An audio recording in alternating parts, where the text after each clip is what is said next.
మోకాళ్ల మరియు నడుము నొప్పులకు చిన్న ఇంజెక్షన్ ద్వారా పరిష్కారం. డాక్టర్ ప్రకాష్ గుడిపూడి, 18 సంవత్సరాల అనుభవం. సంప్రదించండి. Elite spine and pain management centre, Manikonda, Hyderabad. ఓ కథను 2 భాగాలుగా చెప్పడం ఇప్పుడు ట్రెండ్. ఫస్ట్ పార్ట్ తో హైప్ క్రియేట్ చేసి సెకండ్ పార్ట్ కోసం ఈగర్ గా వెయిట్ చేస్తున్నారు మేకర్స్. ఇప్పటికే ఈ విషయంలో సక్సెస్ కొట్టిన మోహన్ లాల్ ఇప్పుడు లూసిఫర్ సీక్వెల్ ని జెట్ స్పీడ్ తో ఫినిష్ చేస్తున్నాడు. అబ్రహం ఖురేషీగా మరోసారి సత్తా చాటేందుకు రెడీ అవుతున్నాడు.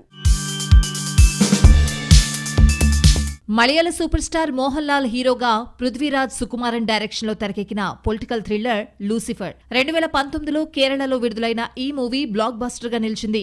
30 కోట్ల బడ్జెట్ పెడితే 200 కోట్లకు పైగా వసూళ్లు రాబట్టింది. అయితే ఇదే ప్రాజెక్ట్ ని తెలుగులో గాడ్ ఫాదర్ గా రీమేక్ చేశాడు చిరు.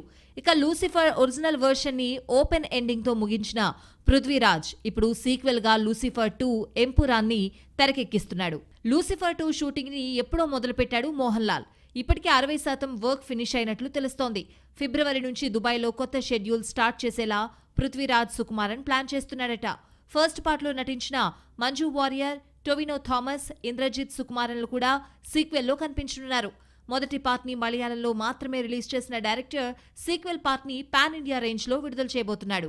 లూసిఫర్ సినిమాలో మోహన్ లాల్ స్టీఫెన్ గట్టుపల్లి అనే ఓ రాజకీయ నాయకుడిగా కనిపించాడు. అయితే రాజకీయ నాయకుడు కాకముందు ఈ ప్రపంచాన్నే శాసించే ఓ మాఫియా లీడర్ అబ్రహం ఖురేషీగా అతడు ఉన్నట్లు క్లైమాక్స్ లో చూపించారు. సెకండ్ పార్ట్ లో ఓ సాధారణ వ్యక్తి అయిన స్టీఫెన్ అబ్రహం ఖురేషీగా ఎలా అయ్యాడు, అతడు చేసిన పనులేంటి, ఎందుకు రాజకీయ నాయకుడిగా మారాడు అనే విషయాలకు క్లారిటీ ఇవ్వబోతున్నారు. శరవేగంగా షూటింగ్ జరుపుకుంటున్న ఈ సినిమా వచ్చే సమ్మర్ ఆడియన్స్ ముందుకు రానుంది.